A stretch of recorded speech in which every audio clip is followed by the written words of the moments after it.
करते हैं बाजार की। चौतरफा बिकवाली से लगातार पांचवें दिन बाजार में गिरावट देखने को मिली। निफ्टी 309 अंक गिरकर 23,071 पर बंद हुआ, तो सेंसेक्स 1,018 अंक गिरकर 76,293 पर बंद हुआ। वहीं निफ्टी बैंक 577 अंक गिरकर 49,403 पर बंद हुआ। आज बाजार में क्यों रही गिरावट, जानते हैं जी बिजनेस के मैनेजिंग एडिटर अनिल सिंघवी से।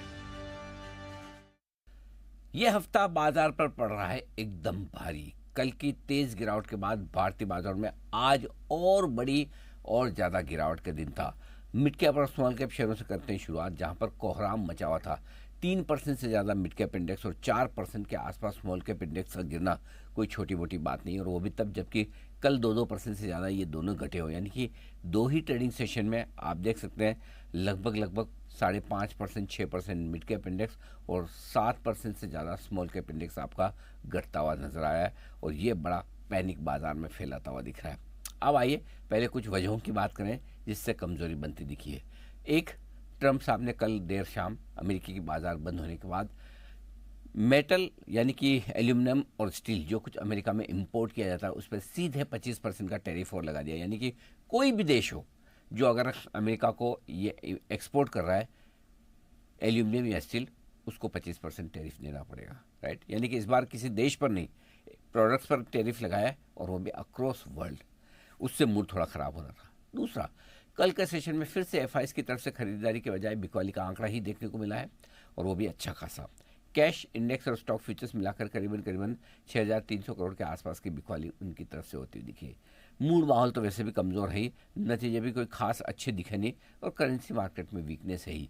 एक बार फिर से आज रुपए ने नया लो बनाया, लेकिन उसके बाद आरबीआई की तरफ से फिर से एक अच्छी खरीदारी रुपए में आती हुई दिखी है, डॉलर में आती हुई दिखी है। उसकी वजह से डॉलर थोड़ा आज कमज़ोर हुआ, रुपया थोड़ा मजबूत होना शुरू होता दिखा, तो कम से कम थोड़ा सा सपोर्ट आरबीआई ने दिया है। लेकिन जहाँ तक हमारे बाजारों का सवाल है, निफ्टी ने शुरुआत हल्की कमजोरी के साथ की, 23,400 के आसपास हाई बनाया, और एक बार के लिए 23,000 के नीचे गया भी, लेकिन फाइनली 23,100 के नीचे 300 पॉइंट के बड़े कट के साथ निफ्टी बंद होता दिखा। जहाँ तक सवाल बैंक निफ्टी का था, 49,900 के आसपास हाई बनाकर नीचे की तरफ 49,200 के आसपास का लो बनाया, और फाइनली 49,400 पर करीबन 575 अंकों के नुकसान के साथ बैंक निफ्टी बंद होता दिखा। यही हाल सेंसेक्स का था, 1000 पॉइंट से ज़्यादा की कमजोरी वहाँ होती दिखी।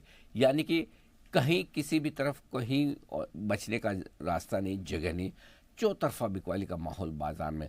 अच्छे नतीजे हैं तो ऊपर खुलकर घट जाते हैं, खराब नतीजे हैं तो वैसे ही टूट जाते हैं। बाजार में किसी भी अच्छी खबर का कोई असर नहीं, चाहे वो बजट हो, चाहे आरबीआई की पॉलिसी हो, चाहे दिल्ली के इलेक्शन हो, चाहे किसी कंपनी के अच्छे नतीजे हो। ओवरऑल कह सकते हैं कि भारतीय बाजारों में पैनिक का माहौल है, और स्पेशली मिड और स्मॉल कैप शेयरों में जो धुलाई पिटाई होती दिख रही है वो ट्रेडर्स का और इन्वेस्टर्स का कॉन्फिडेंस हिला रही है। अब जिन लोगों ने 2024 के बाद म्यूचुअल फंड्स में पैसा लगाया है उनके पोर्टफोलियो भी लॉस में जा रहे हैं, और अब वो डरे हैं। मिड स्मॉल कैप शेयरों में बिकवाली की बड़ी वजह एक तो ये कि जिन रिटेल इन्वेस्टर्स के पास कोई शेयर है अब भी उनके प्राइस के कॉस्ट के ऊपर है, तो वो सोचें कि अब ये नुकसान में जाए, इससे पहले इन्हें बेच दें। दूसरी बिकवाली का प्रेशर बन रहा है उन सभी ब्रोकर्स की तरफ से या एचएनआई इन्वेस्टर्स की तरफ से जिन्होंने मार्जिन फंडिंग में पोजीशन ले रखी है, जिनके पास लीवरेज पोजीशन है, और अब उनकी पोजीशन फाइनेंसर्स बेच रहे हैं, क्योंकि अगर मार्क टू मार्केट मार्जिन्स आ रहे हैं, कॉल्स आ रहे हैं, और अगर आप मार्जिन में एडिशनल पैसा नहीं दे पा रहे हैं तो फिर वो शेयर घटते हैं, बेचे जाते हैं। और अब इसमें होता है कि जब वॉल्यूम कम हो, लिक्विडिटी कम हो और कोई खरीदने वाला ना हो तो ये और ज़्यादा तेज़ी से घटते हैं, और यही प्रेशर बाजार में बार बार लगातार बढ़ता हुआ दिख रहा है। तो ये शुरुआत के 2 ट्रेडिंग सेशन बाजार के लिए बेहद मुश्किल भरे रहे हैं। और आज बाजार की दिन भर की हलचल बता रही हैं नेहा आनंद। देखिए, लगातार दूसरे कारोबारी दिन बाजार में भारी भरकम बिकवाली देखने को मिली, और कोई इक्के दुक्के इंडेक्स में नहीं, पूरे मार्केट को आप कह सकते हैं आज लहूलुहान होता हुआ नजर आया है। निफ्टी की बात करें तो यहां पर 350 पॉइंट्स की गिरावट देखने को मिली। दिन के दौरान हमने 23,000 का लेवल भी नीचे ब्रीच होता हुआ देखा। निफ्टी बैंक की बात की जाए, यहां पर आरबीआई के ओएमओ एक्शन का भी आप कह सकते हैं नाममात्र प्रभाव देखने को मिला। 650 पॉइंट्स की कमजोरी यहां पे देखने को मिली और 49,300 तक हमने इसे नीचे जाता हुआ देखा, यहां पर भी भारी गिरावट थी। लेकिन सबसे ज्यादा जो पिटाई हुई है वो मिड कैप और स्मॉल कैप में देखने को मिली है। कल भी हमने देखा था यहां पर 1100-1200 पॉइंट्स का करेक्शन आया था और आज भी अगर बात करें 1500-1600 पॉइंट्स की गिरावट मिड कैप इंडिसेस में देखने को मिली है। स्मॉल कैप की बात करें 550-600 अंकों की पिटाई यहां पर भी होती हुई नजर आई है। सेंसेक्स में भी हमने 1000 अंकों से ज्यादा की गिरावट बनते हुए देखी। आज एक भी इंडेक्स हरे निशान में नहीं दिखाई दिया। सबसे ज्यादा प्रभाव हमने रियल्टी, सरकारी शेयरों की तरफ से आता हुआ देखा। सरकारी बैंक, फार्मा, ऑटो, इन सब ने आज बाजार पर दबाव बनाने का काम किया। प्राइमरीली हम देख रहे हैं ये जो ट्रेड वॉर का डर बनता चला जा रहा है, जो अमेरिकी प्रेसिडेंट डोनाल्ड ट्रंप की तरफ से लगातार एक के बाद एक बयान निकल कर आ रहे हैं, जैसे जैसे ऐलान आ रहे हैं, इससे मार्केट सहम गया है ग्लोबल इकोनॉमी को लेकर, इंटरनेशनल ट्रेड को लेकर, और यही पूरी तरह से आप कह सकते हैं डर हमारे मार्केट्स में हावी दिखा। प्लस एफआईएस की तो बिकवाली जारी है ही, तो ये तमाम फैक्टर्स हैं जो बाजार को उठने नहीं दे रहे, इनफैक्ट और प्रेशर क्रिएट कर रहे हैं। अब अगर रियल्टी लूजर्स की बात की जाए, मतलब रियल्टी स्पेस में यहां ज्यादा प्रेशर दिखा। ओबेरॉय रियल्टी 6% की कमजोरी यहां से आती हुई दिखाई दी। शोभा, गोदरेज, महिंद्रा लाइफ स्पेस, इन सब में 4.5 से 5% तक की कमजोरी दिखी। बैंकिंग स्टॉक्स ऐसा लग रहा था दिन के दौरान कि शायद थोड़ा सा संभलेंगे, लेकिन वहां पर भी तेजी पूरी तरह से हवा होती हुई नजर आई। Central bank, Punjab and Sindh bank, union bank, PNB, सब में 3.5% से 4% की कमजोरी दिखी। ऑटो स्टॉक्स की रफ्तार आज बिल्कुल धीमी पड़ती हुई नजर आई। 2% तो ये इंडिसेस ही डाउन थे।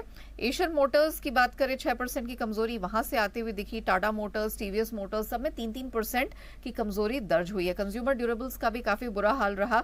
इंडेक्स तो 2% टूटा ही है, लेकिन अगर चुनिंदा स्टॉक्स की बात करें, हेवल्स, ब्लू स्टार, वोल्टास, अंबर, सब में 3 से 7% तक की गिरावट आज दर्ज हुई है। कुछ और टॉप लूजर्स की अगर बात करें तो एचपीएल इंजीनियरिंग 11% ये स्टॉक लुढ़का है। केफिन टेक में 10% की गिरावट दिखी। पॉलिसी बाजार ने 8% गंवाए हैं और एलिकॉन इंजीनियरिंग में 9% का नुकसान हुआ है।